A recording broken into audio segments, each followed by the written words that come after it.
एक एक वोट बदलाव ला सकता है। कुछ इसी सोच के साथ मतदान केंद्र तक पहुंचे थे मतदाता। ब्रेक के बाद आप सभी का स्वागत करती हूं क्रांति, और आप देख रहे हैं निकाय परिणाम का जो कवरेज हम आपको इस वक्त पल पल की खबरें भी आपको बताते जा रहे हैं। तो एक बड़ी खबर की तरफ लेकर चलते हैं सबसे पहले आपको, जो बुरहानपुर से है। महापौर प्रत्याशी पर जनता का फैसला, जनता ने पहनाया बीजेपी को ताज। बुरहानपुर से बड़ी खबर, कांग्रेस को लगा बड़ा झटका और महापौर प्रत्याशी पर जनता का फैसला। जनता के विश्वास पर खरा उतरा बीजेपी। बुरहानपुर से बड़ी खबर इस वक्त हम आपको दे रहे हैं। महापौर प्रत्याशी पर जनता का फैसला सामने आ गया। बुरहानपुर में बीजेपी के सर चढ़ा ताज।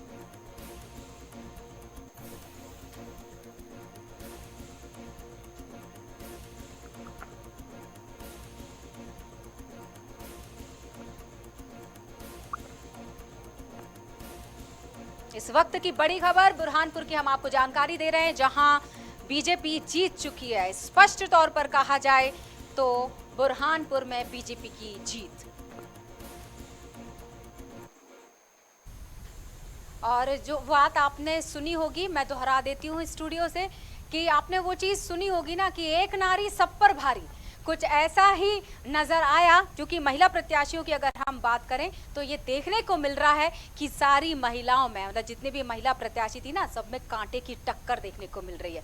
और इसका एक दृश्य हम आपको इस जीत के साथ बता रहे हैं, जो हमने अभी आपको आंकड़े दिए और जिस तरह से मैंने आपको अपडेट दिया कि बुरहानपुर में बीजेपी प्रत्याशी जीत गई और उनका नाम है माधुरी पटेल। यानी माधुरी पटेल बीजेपी की तरफ से जो प्रत्याशी घोषित की गई थी, उनके सिर पर जीत का ताज। और किस तरह के आंकड़े रहे, मैं आंकड़े भी बताती जाऊंगी, ये भी आपको बता देती हूँ कि हमारे साथ कौन से दो मेहमान जुड़ने वाले हैं। तो सबसे पहले हम स्वागत करते हैं, हमारे साथ स्टूडियो में जुड़े हुए हैं हरि अग्रहरि जी, वरिष्ठ पत्रकार हैं, और इन्हीं के साथ जुड़ेंगे खबर भारत के ब्यूरो हेड GS भारती जी। आप दोनों का स्वागत करती हूँ। और इसी के एक महत्वपूर्ण कड़ी संवाददाता के रूप में, क्योंकि उनके बिना कोई भी अपडेट स्टूडियो तक आ नहीं सकता। सीनियर रिपोर्टर प्रदीप तलरेजा हमारे साथ भोपाल से लगातार जुड़े हुए हैं, तो भोपाल की अपडेट भी हम ले लेंगे। तो मुझे ऐसा लगता है कि पहले भोपाल की अपडेट ले लेते हैं, फिर हम चलेंगे हमारे विशेषज्ञ के पास। प्रदीप जी, क्या कहना चाहेंगे, भोपाल में कौन आगे, माधुरी जी या विभा पटेल?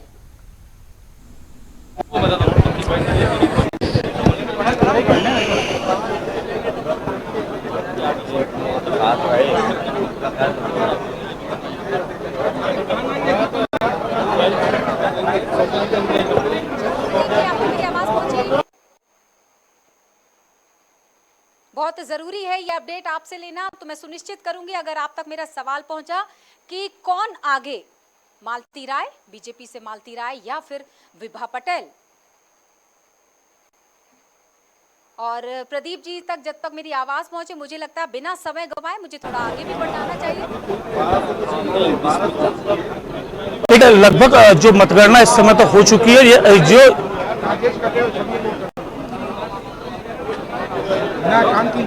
देखिए, बिल्कुल आपको मैं बता दूं कि राजधानी भोपाल में जो है अभी भी जो है मालती राय जो है वो लगभग 19,800 वोटों से आगे चल रही है। ये तस्वीरें हैं राजधानी भोपाल की, और बीजेपी कहीं ना कहीं एक अच्छी बढ़त जो है वो यहाँ पर देखी जा रही है।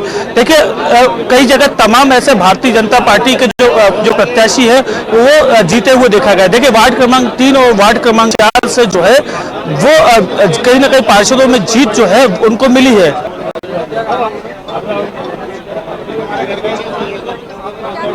क्या आगे सबसे पहले तो कितने प्रतिशत में ये आगे बढ़ रहे हैं और अभी कितनी वोटिंग बाकी है, ये एक अपडेट भी ले लेते हैं आपसे।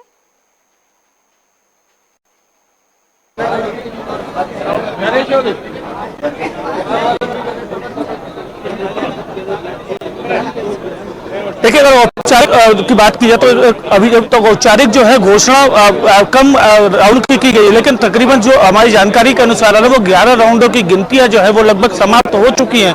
और अगर हम बात करें कि आने वाले जो बचे राउंड हैं, देखिए 33 राउंड टोटल होने हैं, उस 33 राउंड के बचे हुए जो राउंड है, अभी 22 राउंडों की गिनती जो है वो बची हुई है। देखिए, तमाम जो अधिकारी जो है मौके पर मौजूद है और वो लगातार ये प्रयास करें कि जल्द से जल्द जो है मतगणना पूरी करा ली जाए।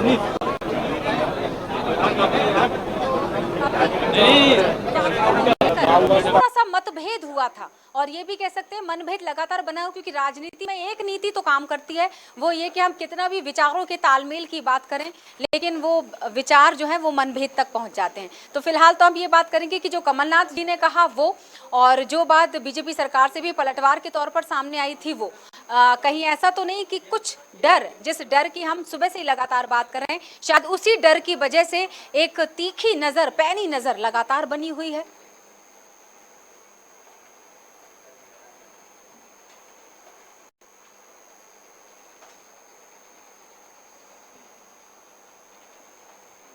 देखिए बिल्कुल कल जिस प्रकार से पूर्व मुख्यमंत्री हैं कमलनाथ, उन्होंने जिस बात को कहा था कि देखिए अगर कहीं पर भी ऐसी कोई दिक्कत होगी जहां पर लीगल आवश्यकता पड़ेगी, लीगल ओपिनियन की आवश्यकता पड़ेगी, वो लेंगे। देखिए तमाम जो कवायद थी वो आज देखने में आई। देखिए चाहे बीजेपी के वार रूम की बात करें या कांग्रेस के वार रूम की बात करें, दोनों ही अपने ही वार रूम लगातार मुस्तैद रहे हैं और तमाम जो चीजें रही हैं उन पर नजर बनी हुई है।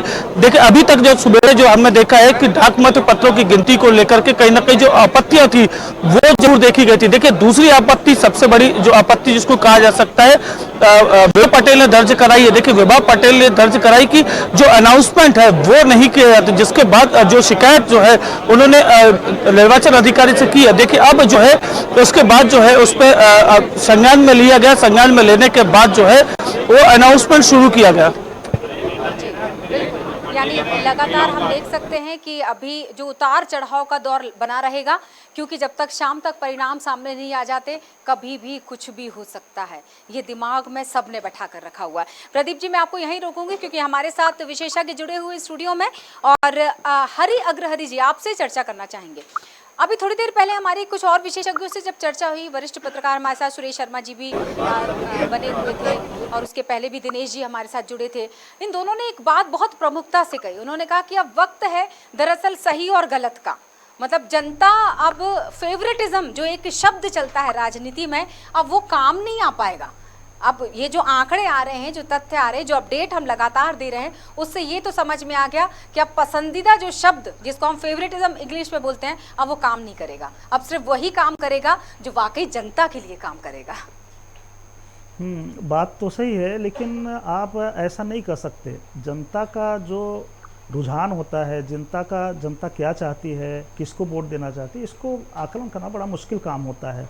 अभी जिस तरह से चुनावी नतीजे आ रहे हैं, जिस तरह से रुझान आ रहे हैं, आप देखिए कि एक तरफ जो है नगर निगमों में कांग्रेस बढ़त बनाए हुए है, जबकि नगर पालिका और नगर पंचायत में देखिए तो वहाँ बीजेपी बढ़त बनाए हुए हैं।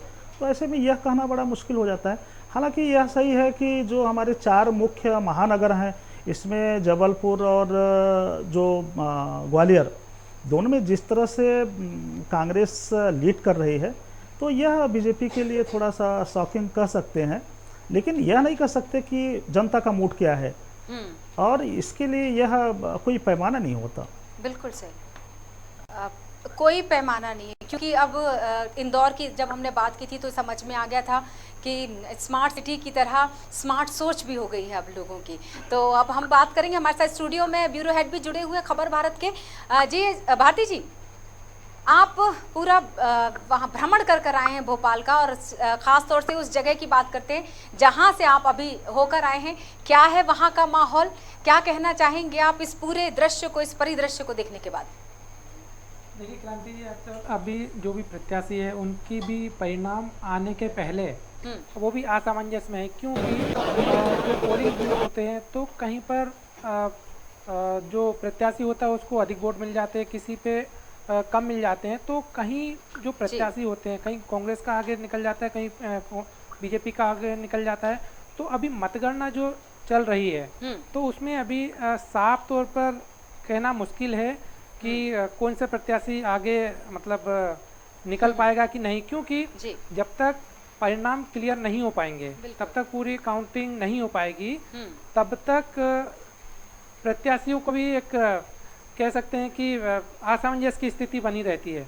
बिल्कुल सही। हम बात करते हैं वार्ड नंबर बेरागढ़ की जो है, उसमें 2 कांग्रेस के जो प्रत्याशी हैं वो लगभग जीत के करीब आ चुके हैं। हाँ, क्योंकि वहाँ की मतगणना जो है लगभग हो चुकी है। तो लेकिन जब तक किसी भी वार्ड की यदि हम बात करते हैं, भोपाल राजधानी की बात करते हैं, उसके जो वार्डों की बात करते हैं, तो प्रत्याशी जो है प्रत्याशियों के साथ में जो वोटर भी हैं, कहीं ना कहीं उनको भी एक अपने प्रत्याशी से उम्मीद है कि हमने मतदान किया था तो वो भी ये चाह रहे हैं कि हमारा प्रत्याशी जीत जाए। लेकिन अभी यदि हम बात करते हैं जहाँ पे मतगणना हो रही है उसके केंद्र के बाहर भी काफ़ी जो जनसंख्या की हम बात करते हैं, मतदाताओं की हम बात करते हैं, तो काफ़ी लोग जो है वो भी एकत्रित हैं। कहीं ना कहीं अपने प्रत्याशी को लेकर उनकी जो उम्मीदें हैं वो भी शाम तक ही क्लियर हो पाएगी। बिल्कुल। अब चूंकि आपने भारती जी उम्मीदों का जिक्र कर दिया है, तो उम्मीदों पे दूसरी बार खरी उतरी हैं माधुरी पटेल, जिनकी विजय हमने अभी थोड़ी देर पहले दर्शकों को बता दिया कि वो विजेता हो चुकी हैं। तो माधुरी पटेल के बारे में बता दें कि दूसरी बार मेयर की कुर्सी पर बैठेंगी, यानी कि ये कहा जाए कि उन्होंने जनता का दिल एक बार फिर से जीत लिया। इसमें कोई दो राय नहीं, क्योंकि उनकी जीत, बोलते ना कि खामोशी से मेहनत करो कि सफलता शोर मचा दे, कुछ इसका उदाहरण माधुरी पटेल ने दे दिया। बिल्कुल क्रांति जी, यहाँ यदि जब दोबारा माधुरी जी जीत कर आई हैं तो हम कह सकते हैं कि जो मतदाता हैं, मतदाता का कहीं ना कहीं जिताने का पूरा हाथ उन्हीं का रहता, मतदाताओं का। ये हो सकता है कि विकास जो है वो धरातल पर दिखा हो, या फिर जनता के कुछ जो अपेक्षाएं रही है वो भी उनकी तरफ से पूरी रही है। तो जब तक कोई भी जो प्रत्याशी होता है उसकी मतगणना पूरी नहीं हो पाती है, तब तक एक असमंजस की स्थिति बनी रहती है। लेकिन यहाँ पे ये क्लियर हो गया है। हाँ, मतलब माधुरी जी के मायने में हम ये कह सकते हैं कि अंत भला तो सब भला हो गया। हाँ, बिल्कुल। चलिए, सतना से बीजेपी की जीत, ये एक बड़ी खबर हम आपको दे देते हैं। सतना से इस वक्त की खबर हम दे रहे हैं दर्शकों को, जहां आपको बता दें बुरहानपुर, खंडवा, सतना में बीजेपी का कब्जा। ये लाइन आप बिल्कुल दिमाग में अब बिठा लीजिए कि अब तस्वीर धीरे धीरे धुंधली से साफ होती चली जा रही है। और खंडवा निगम की अगर बात करें तो खंडवा निगम में बीजेपी की अमृता यादव जीती। हमारी टीम लगातार हमें अपडेट कर रही है और यही अपडेट हम आपको देते चले जा रहे हैं। बीजेपी 21, कांग्रेस 7 और अन्य पर 5 लगातार बरकरार। खंडवा की हम आपको बात करें, खंडवा नगर निगम हमारे साथ जुड़े हुए हैं लगातार। हरी जी क्या कहना चाहेंगे आप इस जीत को लेकर, क्या कहना चाहेंगे? और जिनको हार का मुंह देखना पड़ गया उनके लिए भी प्रतिक्रियाएं होनी चाहिए। देखिए, जहाँ तक सतना की बात है तो सतना में आप कह सकते हैं कि कांग्रेस ने एक विधायक को टिकट दिया था और हमें लगता है कि उनका यह फार्मूला ठीक नहीं रहा कि कोई विधायक अगर है और वह नगर निगम ही अगर सफल हो सकता है तो इस हार के बाद तो यह बेकार की बात हो जाती है। जहाँ तक बुरहानपुर की बात है, बुरहानपुर में कई फैक्टर हैं। वहाँ सबसे बड़ा फैक्टर जिसे हम कहना नहीं चाहिए, एक हिंदू मुस्लिम का भी फैक्टर था। तो पहले तो ऐसा लग रहा था कि कांग्रेस वहाँ लीड करेगी, लेकिन वहाँ चूँकि बीजेपी जीत कर आई है तो यह कह सकते हैं कि वहाँ जो दूसरे एक अपोजिट मतदाता हैं तो उन्होंने बड़े पैमाने पर भारतीय जनता पार्टी को वोट दिया है। तो यह एक बड़ा फैक्टर है। जी बिल्कुल। हरी जी, आपने एक बहुत अच्छी बात कही कि जीत का फैक्टर क्या हो सकता है। तो चूंकि फैक्टर का जिक्र निकला है तो सबसे पहले संख्या बता दें कि कितनी संख्या से जीती हैं माधुरी पटेल। शहनाज अंसारी कांग्रेस की तरफ से उनका मुकाबला, माधुरी का मुकाबला जो था वो शहनाज के साथ था, तो 388 वोट से जीती हैं। और ये एक रोचक बात जरूर मैं बताना चाहूँगी कि अभी तक लग रहा था कि शायद कांग्रेस से हार ये मिली है। और भी पलड़ा भारी की अगर हम बात करें तो प्रतिभा संतोष की बात करें, जो आप पार्टी जिनको हम एक स्ट्रॉन्ग कैंडिडेट मान रहे थे, 6872 उनको वोट मिले। और लेकिन चूंकि आप बस यही शब्द सुनाई दे रहा था बुरहानपुर में कि अगर किसी को अगर हरा सकता है तो ये शायद आप हो सकती है। लेकिन जानकर आश्चर्य होगा कि बीएसपी यानी जो हम कविता गाड़े को नजरअंदाज नहीं कर सकते, 8661 इनको वोट पड़े थे। स्पष्ट है कि आपसे ज़्यादा बसपा के हिस्से में थे, यानी कि हराया बसपा ने। जी आप ऐसा कर सकते हैं, लेकिन सबसे बड़ी बात कि वहाँ भारतीय जनता पार्टी और कांग्रेस दोनों के लिए एक बड़ी चुनौती थी। जी। अगर बसपा इतनी बड़े पैमाने पर अगर वोट ले गई है तो उसमें वोट शेयर, कांग्रेस का शेयर विभाजित हुआ है, कांग्रेस का वोट विभाजित हुआ है। इसका फ़ायदा भारतीय जनता पार्टी को मिला है, ऐसा कह सकते हैं। क्योंकि वहाँ का जो सिनेरियो है जो वहाँ का वोट बैंक है वह जस्ट अलग है दूसरी जगहों के, खासकर मध्य प्रदेश की बात करें तो जी। मध्य प्रदेश में जिस तरह से वोटों का विभाजन कुछ ऐसा नहीं होता। यहाँ चूंकि कांग्रेस और बीजेपी और यहाँ कोई ध्रुवीकरण भी नहीं होता, लेकिन बुरहानपुर में दूसरी जगहों की अपेक्षा कुछ अलग माहौल रहता है हमेशा से। जी। तो ऐसे में वहाँ बसपा कह सकते हैं कि बसपा ने कांग्रेस का वोट बैंक अपनी तरफ खींचा है और इसका फायदा भारतीय जनता पार्टी को मिला है। हरि जी, भारती जी आपसे सवाल रखूं, लेकिन उसके पहले एक बड़ी खबर का जिक्र करना चाहेंगे। तो इस वक्त की बड़ी खबर हम आपको बता रहे हैं दर्शकों, निकाय से जुड़ी हुई बड़ी खबर आपको बता रहे हैं, जहां वार्ड 60, 61, 62, 63, 64 की बात कर रहे हैं, 65, 66, 67, 72 आगे, और वार्ड 3 की बात करें कि बीजेपी की करिश्मा मारन विजयी रही। 60, 61, 62, 63, 64, 65 में बीजेपी और 67 यानी 67, 68, 72, 73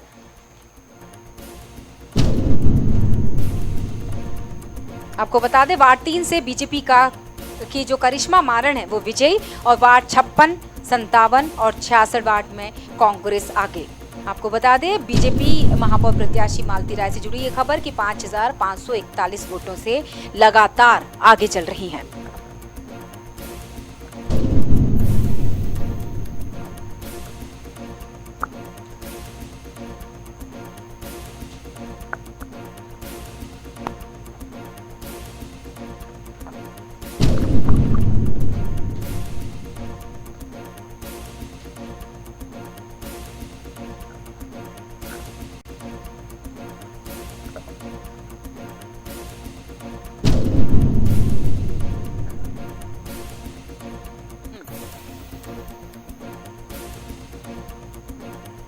यानी देखा जाए तो भोपाल के कई वार्डों में जो है वो बीजेपी ने अपना दबदबा बरकरार रखा हुआ है। हमारे साथ लगातार जुड़े हुए हैं स्टूडियो से वरिष्ठ पत्रकार जुड़े हुए हमारे से हरि अग्रहरि जी, और साथ में ब्यूरो हेड है खबर भारत के जीएस भारती जी। भारती जी क्या कहना चाहेंगे? भोपाल का अपडेट अभी हमने दिया, मालती जी की जो आगे चलने का जो हमने क्रम बता दिया कि किस तरह से लगातार बीजेपी रुकने का नाम ही नहीं ले रही, भोपाल का अपडेट दे रहे हैं हम।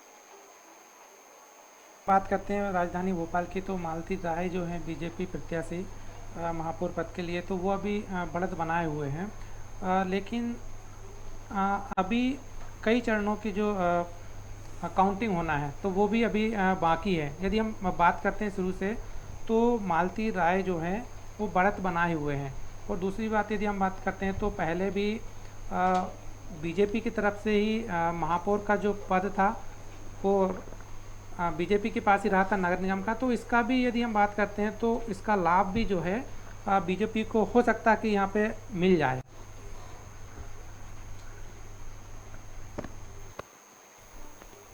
जी बिल्कुल, जिस तरह से आपने जो जवाब दिया, हालांकि मैं सुन नहीं पाई हूँ, लेकिन मुझे पूरा यकीन है कि जो सवाल था उससे जुड़ा हुआ ही था। आगे सवाल मैं हरि जी से करना चाहूँगी। हरि जी, जीत और हार क्या प्रत्याशी के अपने प्रचार प्रसार पर निर्भर की, या पार्टी की अपनी छवि पर निर्भर कर गई, या उस क्षेत्र विशेष की जो समस्याएं थी उन मुद्दों को हल करने के लिए जताए गए उनके विश्वास पर निर्भर कर गई? हार की बात है तो अलग अलग जगहों पे अलग अलग फैक्टर ने काम किया है। अब भोपाल की बात करें तो यहाँ आप कह सकते हैं कि यहाँ पार्टी ने ही चुनाव लड़ा है, और मालती राय की जो है कोई इतनी बड़ी आइडेंटिटी नहीं थी। वो इसके पहले वो पार्षद रह चुकी हैं, उनका राजनीतिक करियर है क्या नहीं है, लेकिन जनता इससे बहुत ज़्यादा जानकारी में नहीं था, तो जनता उससे दूर थी। ग्वालियर में भी वही स्थिति थी। अगर सिर्फ भोपाल की ही बात करें तो भोपाल में आप देखिए कि शुरू में जितने विधानसभा वाइज पुराने भोपाल के जो वार्ड थे वहाँ कांग्रेस बढ़त बनाए हुए थी। जैसे यह देख सकते हैं कि बैरागढ़ के 3-4 वार्ड हैं, 3-4 वार्ड में वहाँ कांग्रेस को जीत मिली है। नरेला क्षेत्र में जरूर जो है कांटे की टक्कर रही, वहाँ उसके बाद भी बीजेपी प्रत्याशी जीता है। तो इस तरह से आप कह सकते हैं कि वोटों का विभाजन कांग्रेस और बीजेपी के बीच में आप जिस तरह से आप जो पूछना चाहती हैं कि पार्टी या प्रत्याशी, तो हमें लगता है कि यहाँ भोपाल के लिए अगर देखा जाए तो यहाँ पार्टी ही चुनाव लड़ी थी, प्रत्याशी ऐसा कुछ नहीं। लेकिन कांग्रेस के मामले में कुछ अलग है। यहाँ विभा पटेल का एक चेहरा था और वो चूँकि महापौर रह चुकी हैं, तो जनता भी उनसे वाकिफ़ थी, एक एक आदमी जानता था। लेकिन बीजेपी, चूँकि भारतीय जनता पार्टी का जो चुनावी मैनेजमेंट होता है वो अलग तरीके का होता है, तो चुनाव जीतने के कगार पर है। एक लाइन मुझे याद आ रही है, क्योंकि अभी थोड़ी देर पहले जिन विशेषज्ञों से हमारी चर्चा हो रही थी उन्हीं में से कुछ बहुत खूबसूरत वाक्य सामने आए। एक वाक्य ये समझ में आया कि हमारा महापौर कैसा हो, एक सवाल था ये, जो कि हमारे सुरेश शर्मा जी इससे पहले जो हमारे साथ विशेषज्ञ जुड़े थे। हरि जी, आपसे उसका मैं ये कहा जाए कि उस लाइन को आगे बढ़ाऊंगी आपके साथ। तो हमारा महापौर कैसा हो, तो बस यही सोचने में आया होगा शायद जनता के मन में भी इस सवाल को सुनते साथ ही कि जो जनता की सुध ले दरअसल वैसा हो। क्या कहेंगे हरि जी? यह कहना बड़ा मुश्किल है कि कौन सा प्रत्याशी जनता की सुध ले रहा है और कौन से नहीं ले रहा है। चूँकि इधर मैं 20-25 साल से यहाँ मध्य प्रदेश के की जो वस्तु स्थिति उसको देख रहा हूँ, कौन प्रत्याशी जनता के कितने करीब है यह बहुत कम देखने को मिलता है, बहुत कम। खासकर विधानसभा क्षेत्र में आप अगर विधानसभा के चुनाव होते हैं तो वहाँ देखिए, तो यहाँ यह देखने को मिल ही जाता है कि प्रत्याशी अगर जनता के बीच अपनी छवि बनाए हुए है तो उसको जीत मिल जाती है। और नगरीय निकाय में तो यह ऐसा कुछ देखने को नहीं मिला कि वहाँ कोई प्रत्याशी की अलग हट के कुछ छवि हो और इसके जरिए जो है उसको वोट मिल रहा हो, तो यह ऐसा कहना बड़ा मुश्किल होता है। जी बिल्कुल। कुछ अपडेट मेरे पास आ चुकी है, हमारी टीम ने कुछ अपडेट दी है दर्शकों के साथ, उसको पहले साझा करना चाहेंगे। तो वो जबलपुर से जुड़ी हुई अपडेट है। 24 राउंड की काउंटिंग होगी। ये काउंटिंग हमें पता चल चुकी है। कांग्रेस के जगत बहादुर सिंह अगर देखा जाए 25,000 वोट से आगे चल रहे हैं, आपको अपडेट दे रहे हैं दर्शकों। और बीजेपी डॉक्टर जितेंद्र जामदार की अगर बात की जाए तो 84,279 वोट मिले हैं उनको। और 79 वार्डों में से, यानी 1 कम 80, 79 वार्डों में से 28 में बीजेपी का दबदबा, तो वहीं 29 में कांग्रेस। इतना कम अंतर। जानते हैं, हमारे साथ भारती जी जुड़े हुए हैं, ब्यूरो हेड खबर भारत से जीएस भारती जी। भारती जी, क्या कहना चाहेंगे आप? इतने कम वोटों से अगर ये कहा जाए, कम अंतर, ये कहना चाहिए कि अगर इतने कम अंतर से कोई जीत जाता है तो ये ज़रूर समझ में आता है कि उस समय जो नारा लगाया जाता था कि सारे काम छोड़ दो और सबसे पहले वोट दो, तो कितना कीमती हो जाता है एक एक वोट। इस मतगणना से दर्शक आसानी से समझ सकते हैं इस बात को। बिल्कुल क्रांति, यदि हम बात करते हैं मतदान की, तो इस बार जो परसेंटेज रहा टोटल वो बहुत ही कम रहा, 59% के लगभग यहाँ पे रहा। तो इससे यदि जो प्रत्याशी बहुत कम अंतर से जीत यदि होती है, तो ये जैसे अभी आपने जो नारा बताया था कि पहले मतदान करें, सारे काम छोड़ दें, इस टाइप से, तो ये सारी जो चीज़ें यहाँ पे हकीकत में देखने को मिल सकती है। क्योंकि जो प्रत्याशी यदि थोड़े बहुत मतों से यदि हार जीत होती है, जो हारता है, तो उसको ये बिल्कुल समझ में भी आता है कि यदि मुझे वोट और यदि मिल जाते, मतदाता यदि वोट थोड़ा और यदि परसेंटेज बढ़ जाता, तो शायद कहीं ना कहीं जीत हो सकती थी। तो इस बार ये भी देखा गया है कि जो जनता है या मतदाता है, उनका रुख भी मतदान के प्रति कम देखने को मिला था। जी बिल्कुल। चाहे तो हम बारिश की बात कर सकते हैं, बारिश हो, या फिर जो वर्तमान प्रत्याशी हैं, या फिर जो विकास की बात होती है, तो धरातल पर विकास भी नहीं हो पाते। कई बार समस्याएं इतनी अधिक होती हैं जिनका समाधान नहीं हो पाता है।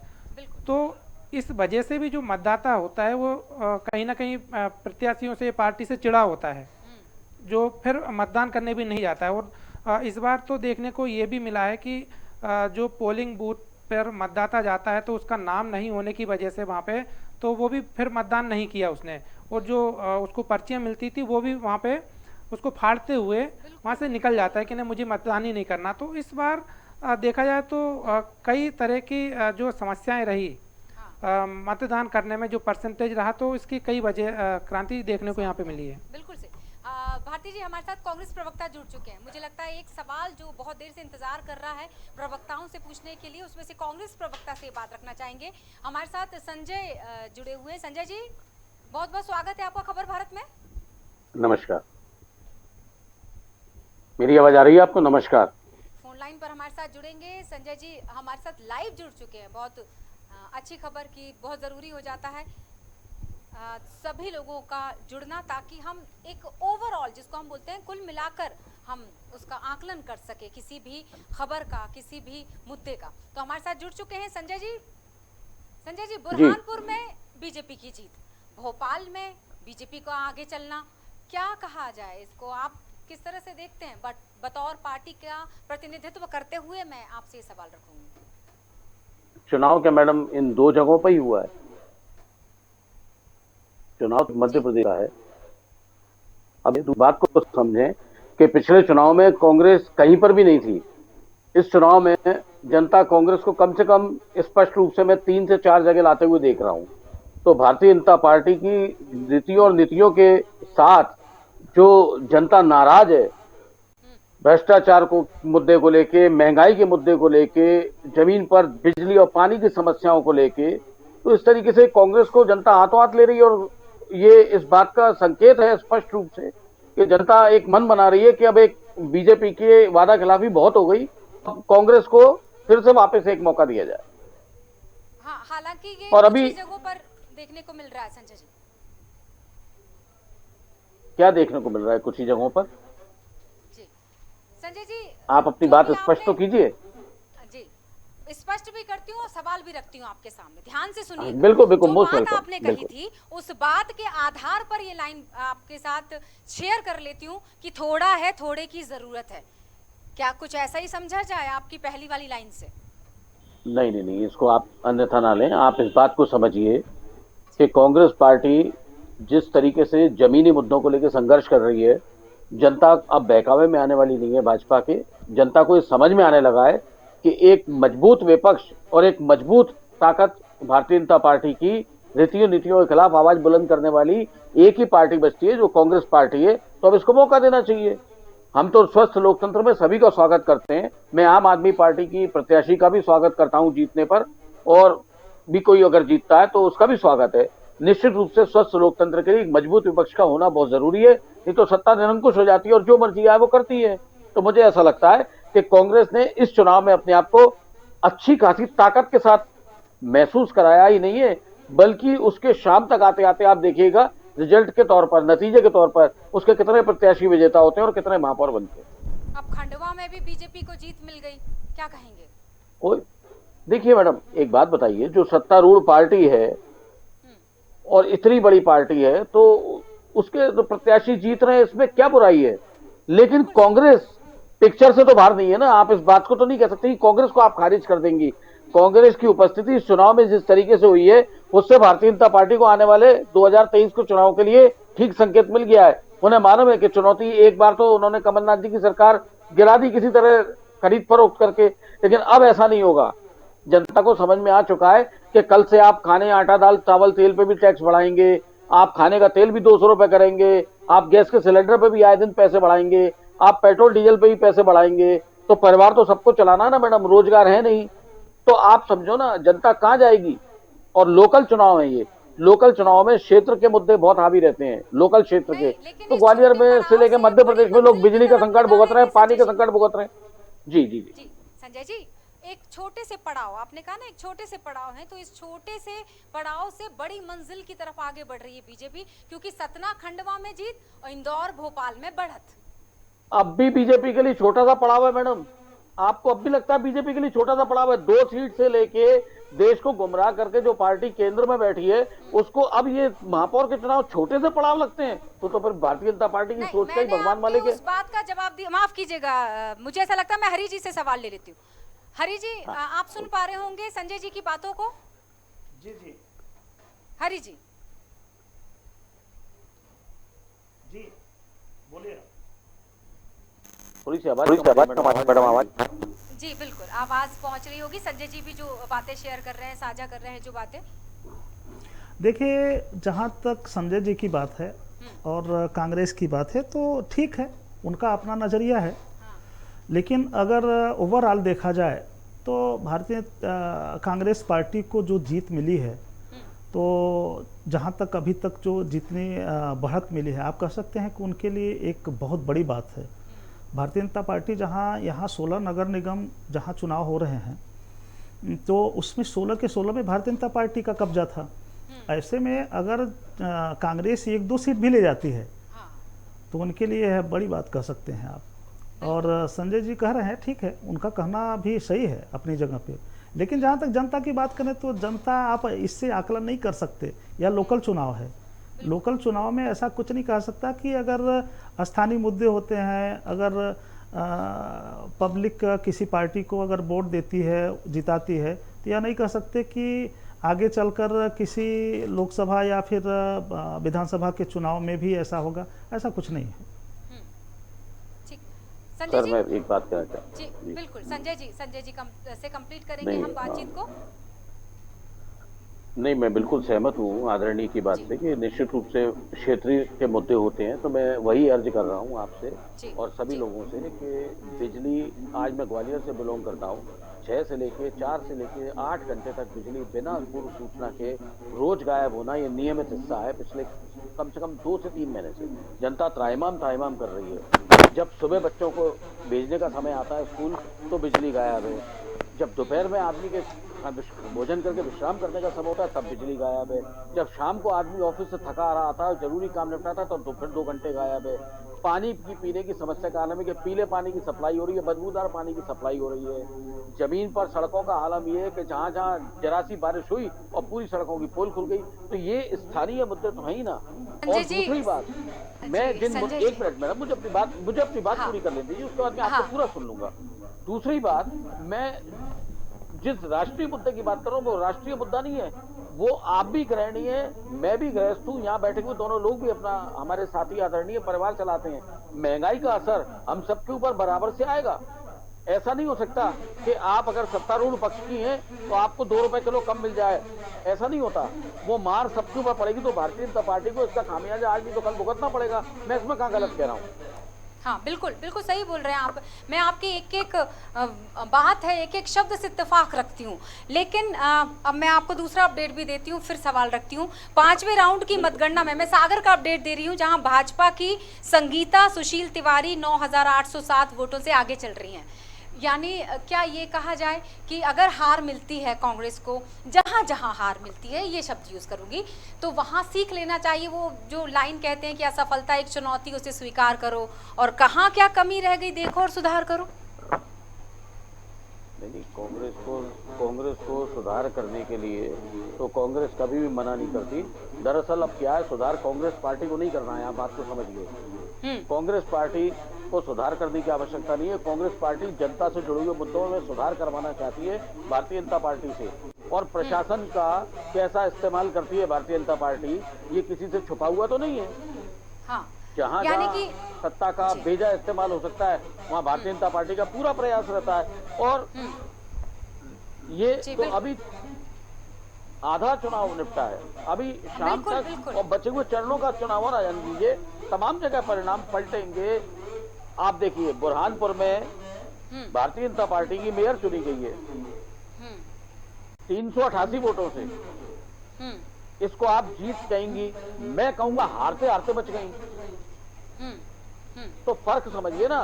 भारतीय जनता पार्टी जो इतनी बड़ी पार्टी है, विश्व गुरु की पार्टी है, दुनिया में उसका डंका पुज रहा है, उसके प्रत्याशी अगर 100, 200, 300 वोटों से जीतने लगे तो आपको नहीं लगता कि चुनौतियां बड़ी होती जा रही है भारतीय जनता पार्टी के लिए जमीन पर? बिल्कुल, इसका जवाब भारती जी से लेना चाहूंगी मैं। ब्यूरो हेड है हमारे खबर भारत के, लगातार जुड़े हुए हमारे साथ। भारती जी, क्या इनके इस सवाल का क्या जवाब हो सकता है? बिल्कुल क्रांति जी, यदि हम बात करते हैं कि यदि बीजेपी की ओर से यदि नगर निगम में रहे हैं पहले महापौर, और यदि कम मतों से जीत होती है तो ये एक चिंता का विषय भी है भारतीय जनता पार्टी के लिए, क्योंकि सत्ता में रहते हुए भी और जो इतने यदि कम मतों से जीत हो रही है तो कहीं ना कहीं मतदाताओं की यदि हम बात करते हैं तो मतदाताओं का जो जिस तरह से मतलब कम वोटों से जीत हो रही है, तो ये भी एक चिंता का विषय तो है। लेकिन कांग्रेस की तरफ से भी हम बात करते हैं तो कांग्रेस जब सत्ता में नहीं रही नगर निगम के में, और यदि और सीटों पे आ रही है तो ये कांग्रेस के लिए एक अच्छी बात भी है। जी बिल्कुल। अजय जी, 2 शब्द हम सभी ने सुने होंगे, मतभेद और मनभेद। इन दोनों शब्दों का संबंध आपस में है कैसे? पार्टी में आपस में मतभेद हो सकता है, लेकिन जब बात जनता के विचारों की आती है तो वहां मतभेद नहीं, वहां मनभेद ही चलता है, क्योंकि जब मन खराब होता है तब जनता अपना फैसला बदलती है। क्या आप सहमत हैं मेरे इस सवाल से?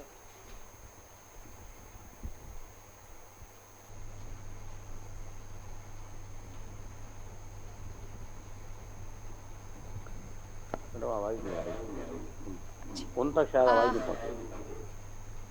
अभी आवाज आई आपको? नहीं, मुझे तो आ रही है।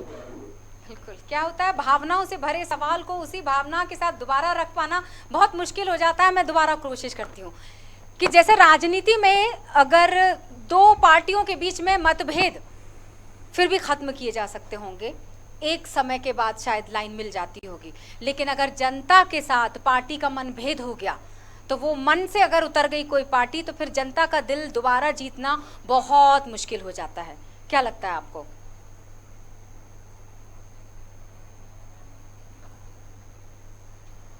चलिए, मुझे ऐसा लगता है कि इसका जवाब मैं हरी जी से ही ले लेती हूँ। हरी जी, आप तक मेरी आवाज पहुंची और सवाल भी पहुंचा होगा।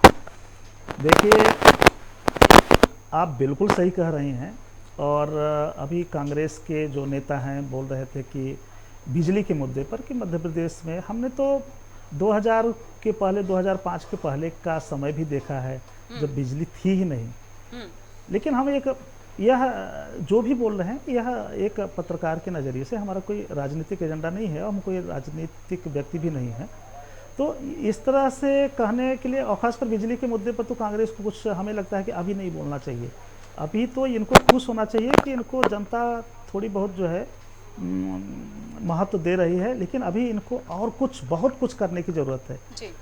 इसके साथ साथ एक फैक्टर यह भी है कि अगर पब्लिक ने इनको अगर चुनने का मन बनाया है या चुनने जा रही है तो यह मत सोचिए कि इन्होंने कुछ अच्छा काम किया है।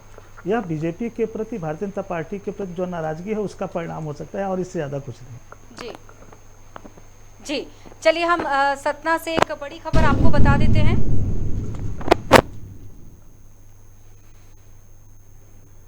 चलिए हम सतना से आपको खबर बता रहे हैं और जनता ने पहनाया बीजेपी को ताज। आपको बता दें, एक बड़ी खबर इस वक्त, बीच में बातचीत को रोकते हुए हम इस वक्त की बड़ी खबर आपको दे रहे हैं।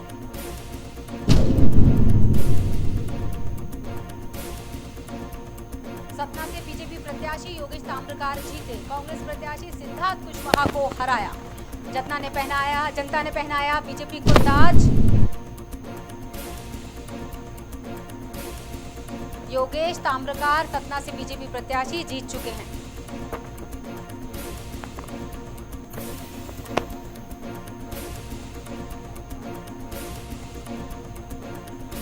योगेश ताम्रकार सतना से बीजेपी प्रत्याशी को जीत हासिल हुई है, तो वहीं हार का मुंह देखना पड़ा सिद्धार्थ कुशवाहा को कांग्रेस के।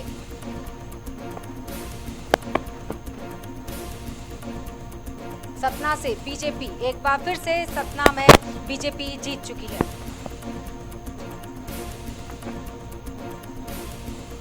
और चलिए इस जीत का जश्न मना रही बीजेपी पार्टी में किस तरह का वहां पर माहौल तैयार हो चुका है, इस जीत का जश्न वहां किस तरह से मनाया जा रहा है, हम जानेंगे। फिलहाल तो हमारे साथ जुड़े हुए हैं हर्ष नायक, वरिष्ठ पत्रकार हैं सतना से, हमारे साथ जुड़े हुए हैं।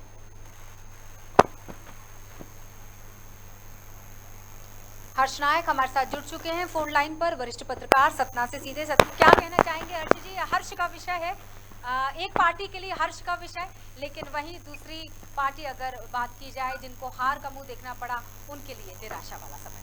जी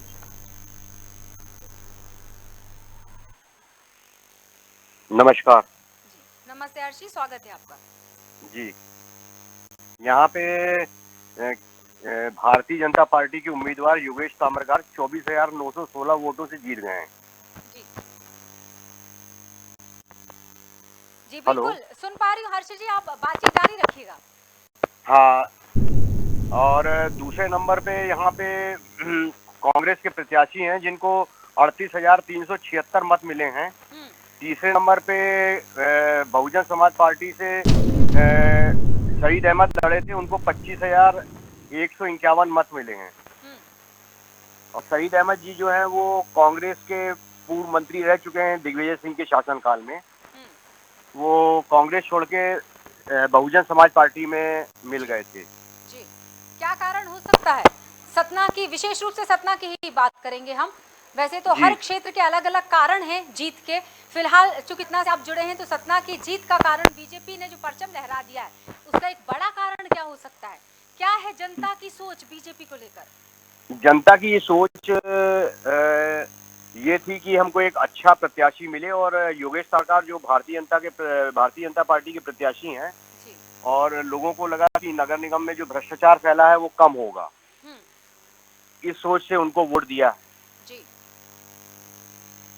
बिल्कुल, यानी योगेश ताम्रकार का दरअसल जो रुतबा है सतना में जी, वो बीजेपी से योगेश जी जुड़े हुए हैं, और योगेश ताम्रकार चूंकि दर्शक ये जनता के बीच में उनकी एक अच्छी पैठ है, तो ये कारण माना जा सकता है। यानी देखिए, ये चुनाव जो है वो भारतीय जनता पार्टी के संगठन ने लड़ा था, और यहाँ पे नगर निगम में मुश्किल से 700 या 800 वोटर होंगे ताम्रकार। यहाँ जातवाद से उठ के लोगों ने वोट दिया है, और इसका मेरे को लगता है जो मैं एक सवाल जरूर रखना चाहूंगी हर्ष। मुझे लगता है कि संगठन जो है वो यहाँ पे बहुत मजबूती से पीछे खड़ा रहा है, भारतीय जनता पार्टी के पीछे। हर्ष जी, मुझे लगता है कि इस सवाल का जवाब आपको आपसे भी लूं और हरि जी से भी लूं, विशेषज्ञ से भी एक राय लेना चाहूंगी कि सतना जो है वो दरअसल विंध्य क्षेत्र का प्रवेश द्वार माना जाता है। जी हाँ, ये कहा जाए कि प्रवेश मिल गया, और एक बार जब दखल हो जाता है तो दमखम दिखाने में समय नहीं लगता। हाँ, बिल्कुल सही बोल रही हैं जी। चलिए हरि जी से बात कर लेती मैं। हरि जी, आपने सुना कि किस तरह से सतना में जो प्रचंड जीत ही कही जाएगी, क्योंकि जीत ही होती है, और अगर वो एक वोट से भी हार मिलती है तो हार ही मानी जाती है। सतना से योगेश ताम्रकार 24,000 वोटों से जीते हैं, तो इसमें यह भी कह सकते हैं कि जो बहुजन समाज पार्टी के कैंडिडेट ने कांग्रेस का वोट काटा है। दूसरी तरफ यह है कि वहाँ संजय पाठक एक कद्दावर नेता है, उनकी भी काफ़ी चलती है वहाँ। तो अब उन्होंने किस पार्टी को या भारतीय जनता पार्टी को कितना सपोर्ट किया है, चूँकि भारतीय जनता पार्टी के ही नेता हैं, तो अब वहाँ जीती है बीजेपी, ठीक है, उनका अपना होगा। बिल्कुल। योगेश ताम्रकार जी विजेता घोषित हो चुके हैं। सतना से हमारे साथ वरिष्ठ पत्रकार जो हर्ष नायक हैं वो भी जुड़े हुए हैं। हर्ष जी, मैं ये जानना चाहूँगी योगेश जी की थोड़ी सी पृष्ठभूमि, अगर मैं चाहूँ सतना के लोगों में अगर उनसे पृष्ठभूमि के बारे में मैं बात करना चाहूँ, लेकिन मुझे लगता है भारती जी एक सवाल मैं आपसे रखना चाहूँगी। भारती जी, दोबारा किसी भी प्रत्याशी के लिए और प्रत्याशी से जुड़ी पार्टी के लिए जीत और हार के क्या मायने हो सकते हैं, क्या लगता है आपको? बिल्कुल, जैसे कि अभी जो अपने संवाददाता हैं हर्ष नायक, उन्होंने बताया कि जो ताम्रकार वोट जो है वहाँ पे बहुत कम है, लेकिन कहीं ना कहीं फिर भी जो बीजेपी की भारी मतों से जैसे जीत बता रही है 24,000 से, तो इसमें बीजेपी की जो पूरी टीम है, यदि हम बात करते हैं संघ की, तो मजबूती ज़्यादा नज़र आई वहाँ पे ज़्यादा शायद प्रयास किया है, और इसलिए इतनी यहाँ पे जीत जो है, जो आंकड़ा है वो ज़्यादा नज़र आ रहा है यहाँ पे। जी भारती जी हमारे साथ जुड़े हुए हैं, हरि जी भी जुड़े हुए हैं। हरि अग्रहर जी वरिष्ठ पत्रकार हैं, और जिस तरह से क्रम आगे बढ़ता चला जा रहा है, और हम किसी की जीत का जिक्र कर रहे हैं तो किसी के हार के बारे में भी बताना है, क्योंकि ये परंपरा है कि अगर किसी के जीत का नाम हमें घोषित करना होगा तो जो हारा है वो प्रत्याशी का नाम भी हमें बताना चाहिए। कुछ आगे चल रहे हैं, कुछ पीछे चल रहे हैं। हम चूंकि इस क्रम की बात कर रहे हैं, तो हरि जी मैं ये जानना चाहूँगी मुद्दों को लेकर, नल बिजली पानी बहुत मामूली से मुद्दे, लेकिन कई बार यही मामूली बातें जो है वो बहुत बड़ा असर कर जाती हैं जीत और हार के क्रम में। क्या कहेंगे? शायद ये इसका एक जो हम उदाहरण है जो इस वक्त देख रहे हैं, लगातार देख रहे हैं। थोड़ी सी आवाज बढ़ाइए। नहीं, यह सवाल मुझसे कर रही हैं आप? जी बिल्कुल हरि जी। देखिए, जहाँ तक मुद्दों की बात है, तो अब जनता का मूड जानना बड़ा मुश्किल है। मुद्दे तो बिजली, पानी और नल जिस तरह से अब यह कोई मुद्दा नहीं रह गया है। और यह कह सकते हैं कि भारतीय जनता पार्टी के शासन में खासकर बिजली, पानी और इस पर जो है काफ़ी कुछ हुआ है। हाँ, थोड़ा स्थानीय मुद्दे लोकल हो सकते हैं। और देखिए होता क्या है कि हर दिन जनता के मुद्दे बदलते रहते हैं। कोई कुछ भी चाहता है, कोई कुछ भी चाहता है, और इसे कोई भी पार्टी हमें नहीं लगता कि कोई पूरा कर सकती है। तो यह एक बड़ा फैक्टर होता है। अब तो मुद्दे तो कुछ ऐसा कुछ नहीं रह गया। बिजली पानी का तो कोई फैक्टर ही नहीं है जी। कारण कि पूरे मध्य प्रदेश में जैसा मुझे जानकारी है कि बिजली पानी इस मुद्दे पर तो सब कुछ बहुत बढ़िया है। दूसरे राज्यों की अपेक्षा तो बहुत अच्छा है। प्रतिक्रियाओं की भी बात कर लेते हैं हरी जी। दर्शकों को हम बताना चाहेंगे, ट्वीट आ चुका है। बुरहानपुर में जीत के लिए सीएम शिवराज सिंह चौहान का ट्वीट आया और ट्वीट के जरिए उन्होंने बधाइयां दी। ढेर सारी शुभकामनाएं उन सभी जीते हुए प्रत्याशियों के लिए। लेकिन जिन्होंने हार जिनको मिली है, शायद उनके लिए भी एक कुछ कहे जाना ही बहुत ज़रूरी है। वो शब्द उस पार्टी की तरफ से, चाहे पार्टी बीजेपी की हो, कांग्रेस की हो, आप पार्टी हो या निर्दलीय किसी भी पार्टी का हम जिक्र करें, अगर हार मिलती है तो मुझे ऐसा लगता है कि उसके लिए भी एक कुछ ऐसे ही शब्द मनोबल बढ़ाते हुए होना चाहिए। क्योंकि ये तो एक आगे बढ़ने वाला क्रम है। जो हार मिलती है उससे हम सीख ही लेते हैं, और जो जीते हैं वो भी सबक लेते हैं। वो सबक इसलिए लेंगे कि अगर बहुत कम वोटों से वो जीते हैं, इसका मतलब ये कि किसी पार्टी ने आपको कांटे की टक्कर दी। इसका मतलब ये कि जनता का एक तरफा प्यार आपको नहीं मिला, क्योंकि बहुत कम प्रतिशत से जीतना या बहुत कम वोटों से जीतना जिम्मेदारी को बढ़ा देता है। यानी जो जीते प्रत्याशी हैं उनको अब काम करना है और ज़्यादा जनता के लिए, और जो हार चुके हैं शायद उनके लिए ये सीख कि अभी भी उन्हें अपने स्तर पर काम करना है, आगे बढ़ते चला जाना है, और एक बार फिर से साबित करना होगा कि अगर उनको मौका मिलेगा तो शायद वो बदलाव लेकर आ सके। यही तो एक कहा जाए परंपरा है। राजनीति जो नीति के अंतर्गत राज करे वही राजनीति। क्या कहेंगे अग्रहरी जी? बिल्कुल सही कह रहे हैं आप, इसमें कोई दो राय नहीं है। लेकिन एक बड़ा फैक्टर है, जैसे आप बता रहे थे कि मुख्यमंत्री शिवराज सिंह चौहान ने ट्वीट किया है, तो यह कह सकते हैं कि अभी जो भी जीत मिल रही है उसमें मुख्यमंत्री शिवराज सिंह चौहान का जादू चला है। बुरहानपुर के मामले में और खंडवा के मामले में तो यही कह सकते हैं आप। जैसे आप ग्वालियर की बात करें, ग्वालियर में चूँकि सिनेरियो कुछ अलग था। वहाँ सिंधिया जी अपने कैंडिडेट को चाहते थे, तोमर साहब एक अलग कैंडिडेट अपना चाहते थे। तो ऐसे में एक नया कैंडिडेट के रूप में जो प्रदेश अध्यक्ष हैं बीडी शर्मा, उन्होंने दिया, तो वो कैंडिडेट इतना मजबूत साबित नहीं हुआ। तो इस तरह से हमें कह सकते हैं कि कांग्रेस को वहाँ बढ़त मिली है।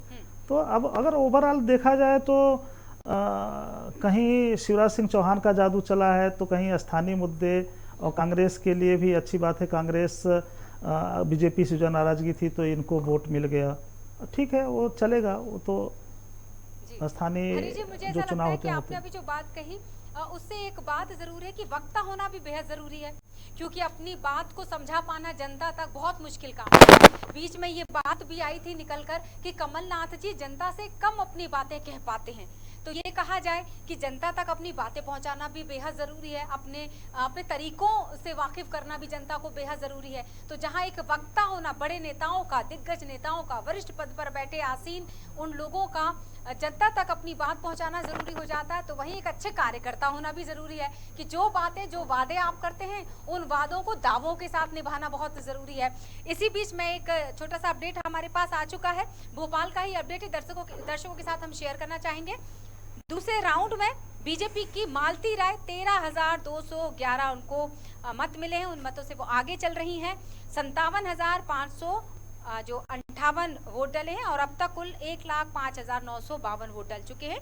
वोट की गिनती हो चुकी है। अभी इस वक्त की ताज़ा अपडेट मुझे दर्शकों आप तक पहुंचा रही, मुझे मेरी टीम ने दी है ये अपडेट, दर्शकों तक साझा करते हुए कि कांग्रेस की विभा पटेल को 44,347 वोट अब तक मिले हैं।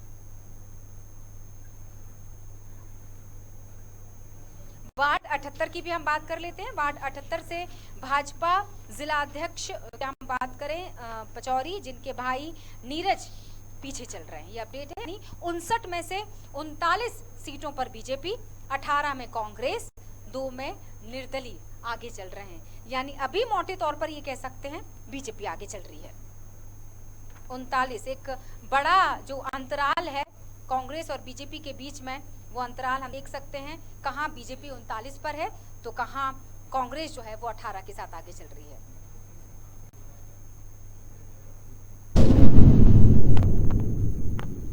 और इस वक्त हम बीच में आपको सतना की भी बड़ी खबर एक बार फिर से याद दिला दें कि सतना से बीजेपी जीत चुकी है, वहीं कांग्रेस प्रत्याशी जो है उन्हें हार का सामना करना पड़ा। जनता ने बीजेपी का साथ दिया सतना में।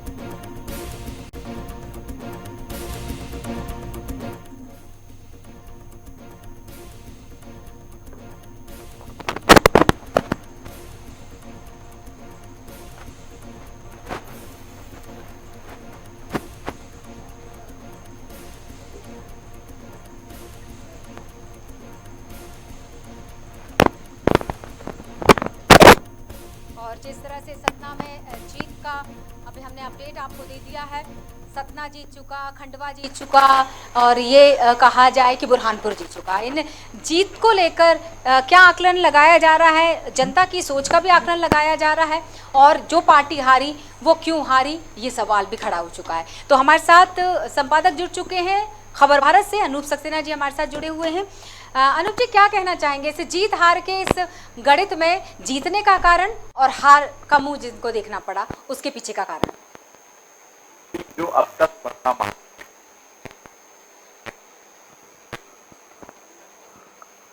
जी, महत्वपूर्ण बात यह है कि जिस तरह से भारतीय जनता पार्टी ने इन तीनों सीटों पर अपना कब्जा बरकरार रखा है, तो कहीं ना कहीं उनकी संगठनात्मक जो रणनीति है उसका ये परिणाम है। सतना की अगर बात करें, जैसे आपने कहा कि बिंद क्षेत्र का प्रवेश द्वार है, तो निश्चित तौर पर कांग्रेस को यहाँ से हार का सामना इसलिए करना पड़ा है कि पिछले चुनाव में क्रांति जी यहाँ से मौजूदा कांग्रेस के प्रत्याशी से मेयर पर वहां से सिटिंग मिले हैं, और सतना में उन्होंने भारतीय जनता पार्टी के प्रत्याशियों को हराकर विधानसभा की सीट जीती थी। अब उनको ही कांग्रेस से प्रत्याशी खड़ा कर दिया, यानी इस हार से ये मतलब है, ये आशय लगाया जा सकता है कि कांग्रेस के प्रति जो वहां का मतदाता है, वो जो कैंडिडेट है वो पूरी तरह से उनकी उम्मीदों पर, वहां के मतदाताओं की उम्मीदों पर खड़े नहीं उतर पाए, इसलिए सतना वहां से लूज कर गए।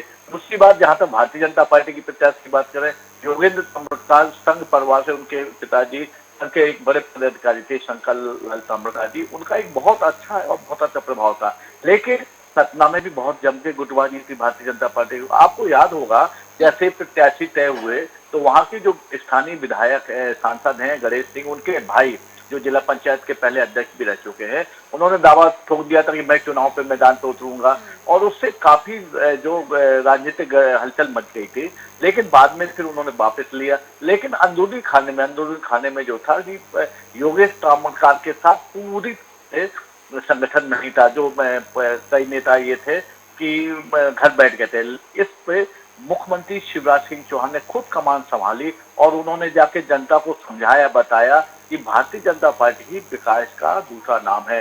भारतीय जनता पार्टी की सरकार अगर आती है, शहर सरकार बनती है, तो निश्चित तौर पर जिस तरह से सतना का विकास हुआ है उसको आगे बढ़ाया जा सकता है। एक दूसरी बात, बुरहानपुर की जो हम बात कर रहे हैं, बुरहानपुर में जो जीत हार का अंतर बहुत कम हुआ है, उसके पीछे भी आपको बता दें, वहां से मालती पटेल जो चुनाव जीती है, उनके परिवार से लगातार तीसरी बार मेयर बना है। पहली बार वो खुद थी, उनके बाद दूसरी बार उनके पति थे, तीसरी बार वो खुद रहे।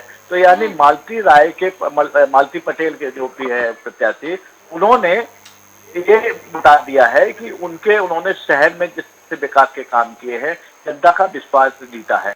एक बात और मैं आपको बता दूं, बुरहानपुर में जिस तरह से कांग्रेस बहुत अति विश्वास में थी कि हम वहां से चुनाव जीत जाएंगे, एंड टाइम पे वहां प्रत्याशी बदला, तो जो प्रत्याशी बदला तो कहीं ना कहीं जो लोग वहां से दावेदार थे कांग्रेस के, उन्होंने भी वहां प्रत्याशी को हराने का काम किया है, इसलिए वहां से चुनाव हार गए। खंडवा में जहां तक बात करें, एक बड़ा नाम है अरुण यादव जी का, उनका क्षेत्र कहा जाता है, उनका एक अपना वहाँ पे ओहदा है, एक अपना वर्चस्व वहाँ पर, और वो एक मॉक लीडर के कांग्रेस के रूप में जाने जाते हैं, लेकिन इस बार भी वो अपने प्रत्याशी को चुनाव जीत नहीं दिला पाए। तो ये जो तीनों सीटें हैं, यहाँ पे कांग्रेस को मीमांसा करने की आवश्यकता है क्रांति जी। कांग्रेस को ये सोचना पड़ेगा कि हम इस कम बुरहानपुर इतने कम मतों से क्यों हार गए, सतना में वो क्यों एक बार विधायक बनाने के बाद फिर दूसरा चुनाव क्यों हार गया, क्या दूसरे प्रत्याशी नहीं थे सतना में? जहां तक शहीद अहमद जो कांग्रेस के पूर्व मंत्री रहे हैं, उन्होंने बगावत करके चुनाव लड़ा, वो ठीक है बगावत, लेकिन कांग्रेस के एक अपना एक वोट बैंक था, और कांग्रेस को वहां पर जिस तरह से रणनीति करनी चाहिए वो चुनाव नहीं कर पाए, इसलिए वो चुनाव हार गए। सिंगरौली की बात करें, सिंगरौली में आम आदमी पार्टी जिस तरह से कांग्रेस चल रही है, वहाँ की रानी अग्रवाल जो आम आदमी पार्टी की प्रत्याशी हैं, पिछली बार विधानसभा का चुनाव लड़ी थी वहां से, और वो दूसरे नंबर पर रही थी।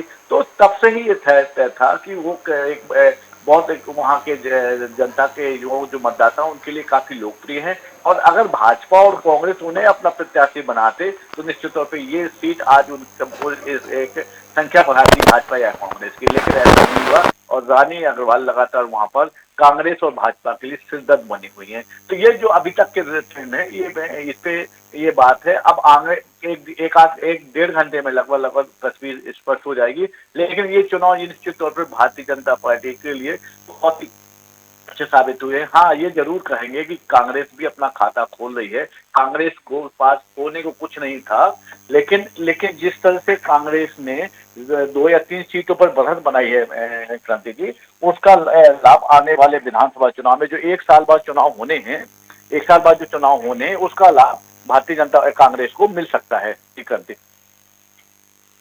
और जिस तरह से एक जो बात कही जा रही है, बार बार कही जा रही विशेषज्ञों के द्वारा भी, कि जनता के बीच में निरंतरता बनाए रखना बेहद ज़रूरी है। दूसरी बात ये निकल कर आई कि क्या उन क्षेत्रों में ज़्यादा जीत हासिल की जाएगी या की जा रही है जहां पर नेताओं का दबदबा वाला क्षेत्र माना जाता है, जहां उनका दबदबा रहा है, उनका कार्य क्षेत्र कहा जाए।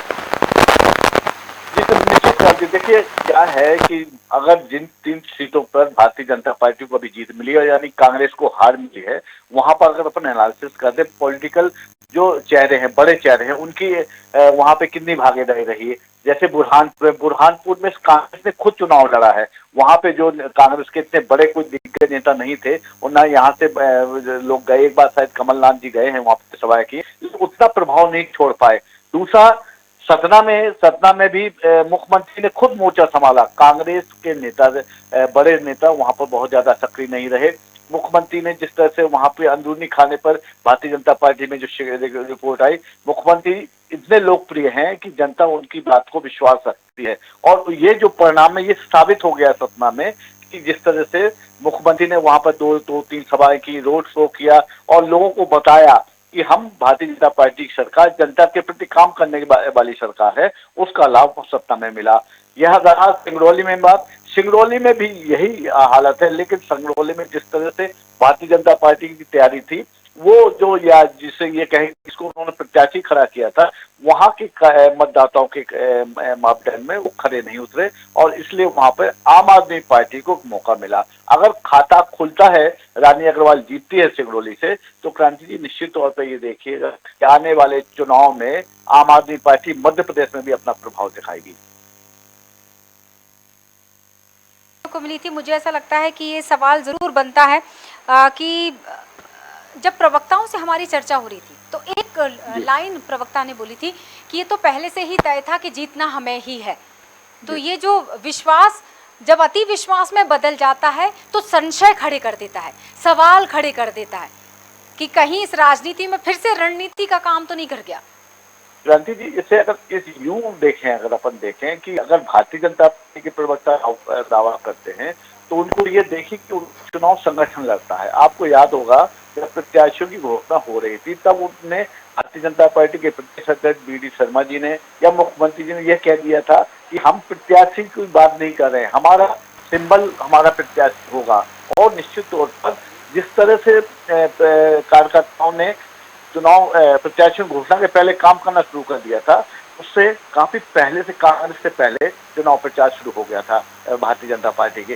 तो जो आप आत्मविश्वास की कह रहे हैं, तो जब कांग्रेस का भारतीय जनता पार्टी कार्यकर्ता संगठन पे, बूथ लेवल पे, पन्ना प्रभाग लेवल पे काम करता है, तो एक कॉन्फिडेंस अपने आप आगे आता है और वो कॉन्फिडेंस विश्वास में तब्दील हो जाता है। और विश्वास का ये 3 जो परिणाम आए हैं अभी फिलहाल, वो आपको सामने उदाहरण है।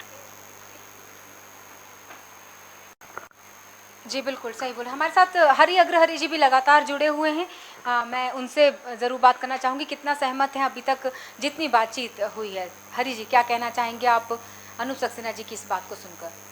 जितने भी ये जो जीत और हार के तर्कों को लेकर अगर हम बात करना चाहें, दूसरा इन सवालों के जवाब पर बात करना चाहें हैं आप। और जैसा अनूप जी अभी बता रहे थे कि किस तरह से आपसी गुटबाजी की वजह से कहाँ क्या स्थिति रही है।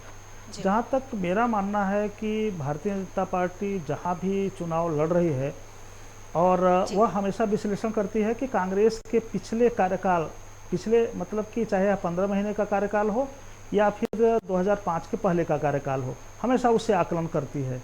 और उसके बनिस्पत आकलन सिर्फ नहीं, वह एक पुरजोर तरीके से अपना तथ्य भी रखती है कि देखिए हम 15 साल में इतने काम किए थे, इतने काम किए थे।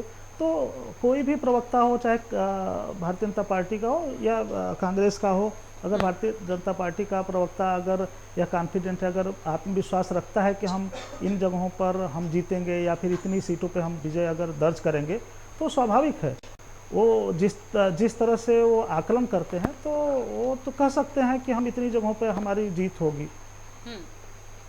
जी बिल्कुल। अब जिस तरह से दिन आगे बढ़ता चला जा रहा है, अब ये मानकर चलिए कि धीरे धीरे परिणाम सामने आएंगे, धीरे धीरे तस्वीर बिल्कुल स्पष्ट हो जाएगी कि अब बीजेपी कहाँ पर स्टैंड करती है, यानी कहाँ खड़ी होती है कतार में, कांग्रेस का नंबर कतार में कहाँ पर आता है, निर्दलीय अपनी जगह बना भी पा रहे हैं या नहीं कतार में, और बाकी आप पार्टी की भी हम बात करना चाहेंगे क्योंकि अब जिक्र आप पार्टी का भी किया जा रहा है। जी अग्रहरि जी, देखिए मध्य प्रदेश में बड़े मुश्किल से सुप्रीम कोर्ट के निर्देश पर नगरीय निकाय और पंचायतों के चुनाव हुए हैं। पहले तो ऐसा होता था कि जो विधानसभा के चुनाव होते थे तो उसके बाद नगरीय निकाय के चुनाव होते थे, तो ये उसमें होता था कि विधानसभा में जो जीत दर्ज करता था तो उस समय फिर नगरीय निकायों में भी उनकी जीत हो जाती थी। इस बार जस्ट उल्टा है जी। इस बार चूँकि नगरीय निकायों के चुनाव पहले हुए हैं, अब एक साल बाद आप कह सकते हैं 2023 में विधानसभा के चुनाव, तो यह सब नतीजे काफ़ी मायने रखते हैं और उस चुनाव को, विधानसभा चुनाव को भी प्रभावित करेगा। बिल्कुल। हमारे साथ हरि जी बताना चाहेंगे दर्शकों को भी कि कांग्रेस प्रवक्ता राम पांडे जी हमारे साथ लाइव जुड़ चुके हैं। राम जी, स्वागत है आपका। जी धन्यवाद। जी राम जी, आवाज पहुंची आप तक मेरी? जी आ रही है आपकी आवाज? राम जी स्वागत आ रही है। स्वागत है आपका। और सवाल यहीं से उठाती हूँ कि भोपाल, इंदौर, यहीं से लेते महानगरों से शुरुआत करते हैं। और चूंकि महानगरों का जिक्र हो गया तो वो भी आंकड़ा बताना पड़ेगा कि बीजेपी आगे चल रही है। जी मुझे लगता है ग्वालियर और जबलपुर, जी राम जी जी ग्वालियर और जबलपुर ये दोनों महानगर हैं और दोनों में कांग्रेस आगे चल रही है। हमारे प्रदेश में केवल 4 महानगर हैं, तो 2 महानगर में बीजेपी आगे चल रही है, 2 महानगर में कांग्रेस आगे चल रही है। और जो चुनाव जिन परिस्थितियों में हो रहा है, कांग्रेस के लिए बहुत विषम परिस्थितियां हैं। उस चुनाव में कांग्रेस इतनी सीटों पर आगे है, इतनी सीटों पर जीत रही है, तो ये बहुत बड़ी काबिले तारीफ है। कांग्रेस का जो लड़ाई है वो केवल भारतीय जनता पार्टी अकेले से नहीं है, भारतीय जनता पार्टी के साथ पुलिस से भी है, प्रशासन से भी है, पैसे से भी है, सीबीआई से भी है, ईडी से भी है, इनकम टैक्स से भी है। तो एक तरफ तो कांग्रेस पार्टी है और भारतीय जनता पार्टी के साथ 10 पार्टियां, संवैधानिक पार्टियां और खड़ी हुई है, और ऐसे में कांग्रेस जीत रही है। तो ये, इसके लिए मैं जनता को धन्यवाद देता हूं कि जनता जाग रही है। बिल्कुल। अब चूंकि आपने जीत और लड़ाई की बात की तो एक बहुत सुंदर सा वाक्य है जिस पर आपसे सवाल रखूंगी, पहले दर्शकों के साथ उसको शेयर करती हूँ। बहुत सुंदर एक मोटिवेशनल वाक्य है कि एक युद्ध अपने ही विरुद्ध। तो जो लड़ाई की आपने बात की राम जी, नहीं लगता कि हर पार्टी को अपने लिए ही लड़ना चाहिए कि हम जनता की उम्मीदों पर खरा उतरें, हम ऐसा प्रयास करें, क्या तुम जीते क्या हम हारे? जी, मैं आपकी बात से सहमत हूँ। और मध्य प्रदेश में 10, 15, 20, 25, 30 वर्षों से ज्यादातर जगह भारतीय जनता पार्टी की सरकार है। और परिणाम आप देखिए क्या है। क्या गांव की व्यवस्थाएं ठीक हैं? क्या शहरों की व्यवस्थाएं ठीक हैं? क्या सड़कों की व्यवस्थाएं ठीक हैं? क्या नालियों की व्यवस्थाएं ठीक है? क्या लोगों को शुद्ध पानी मिल रहा है? क्या बिजली कटौती नहीं हो रही है? क्या बिजली पर्याप्त मिल रही है? हर तरह की अव्यवस्थाएं, चाहे पंचायत में हो चाहे नगरीय निकाय में हो, भारतीय जनता पार्टी का शासन नहीं कुशासन है। हर तरह से चले जाइए, मध्य प्रदेश के ज्यादातर शहर दुनिया में सबसे ज्यादा प्रदूषित शहरों में माने जाते हैं। मध्य प्रदेश के शहर ज्यादातर कुपोषित शहरों में माने जाते हैं। मध्य प्रदेश सबसे ज्यादा गरीबी में माना जाता है। तो विकास तो कुछ भी नहीं हो रहा। प्रदेश में भी 18 साल से बीजेपी की एक बीच में रोकती हूँ, सरकार राम जी। नगरी तो परिणाम तो हर नहीं एक आ चीज रहे ना, से परिणाम अच्छे नहीं आ रहे। राम जी, हर चीज से सहमत हूँ, तकनीकी कारण बन रहे हैं, लेकिन मैं फिर भी अपना सवाल रखना चाहूंगी आपके सामने, अगर आप तक मेरी आवाज पहुंच रही है। राम जी, हर चीज से सहमत हूँ, बिल्कुल सही बोला आपने कि अगर इस वक्त आप सड़कों पर निकल जाइए तो मुझे लगता है सड़कें कम, गड्ढे ज्यादा मिलेंगे, सुरक्षा कम, हादसे ज्यादा दिखाई देंगे। ये कड़वी सच्चाई है। लेकिन फिर ऐसा क्यों कि टेढ़ा है बट मेरा है, क्यों भाजपा को जीत मिल रही है? देखो, भाजपा भ्रम जाल में फंसा लेती है, बड़ी बातें कर देती है कि 400 लाख करोड़ रुपया विदेशों से लाएंगे, 15-15 लाख सबको मिल जाएंगे। ऐसी बातें भारतीय जनता पार्टी प्रदेश में भी करती है। 10 लाख लोगों को रोजगार दे देंगे, 50 फैक्ट्रियां खुल जाएंगी, शहरों में आ जाएंगे तो चंबल का पानी लाएंगे, नर्मदा का लाएंगे, सिक्का लाएंगे।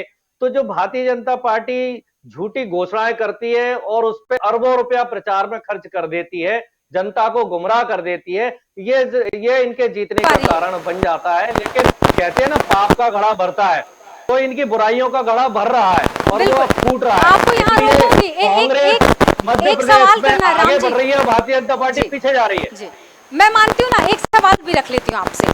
तो जहां कांग्रेस जीत रही है, तो अगर भारत की पूरी जनता की अगर हम बात करना चाहें, तो कहीं जनता समझदार है, कहीं बेवकूफ है, या आप पूरी जनता का आकलन करके बता रहे हैं? तो जहां कांग्रेस जीत रही है मतलब उस क्षेत्र की जनता समझदार है, और जहां हार रही है उस क्षेत्र की जनता बेवकूफ है, कुछ ऐसा समझे?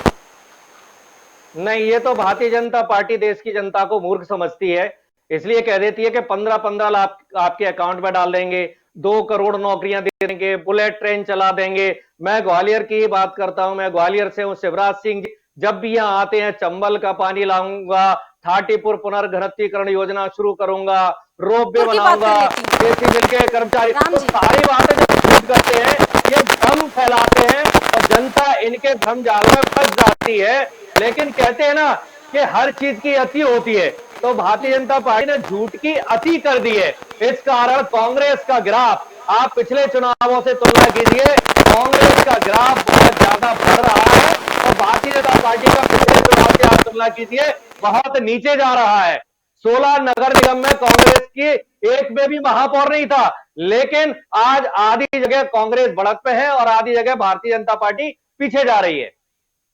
राम जी, आखिरी सवाल, एक आखिरी और महत्वपूर्ण सवाल। जिन 2 शहरों के बारे में मैंने बीजेपी का अपडेट आपको दिया, अगले 2 शहरों के बारे में आपने मुझे अपडेट दे दिया, मतलब कि आपने मुझे बताया, मैंने आपको बताया। तो क्या अगर ऐसा हो जाए कि टाई अप हो जाए, 2 वहां से जीत, 2 यहाँ से जीत, और टाई अप हो गया, क्या आप ऐसी कल्पना करके देखा जा सकता है? क्या ऐसी सोच डेवलप की जा सकती है?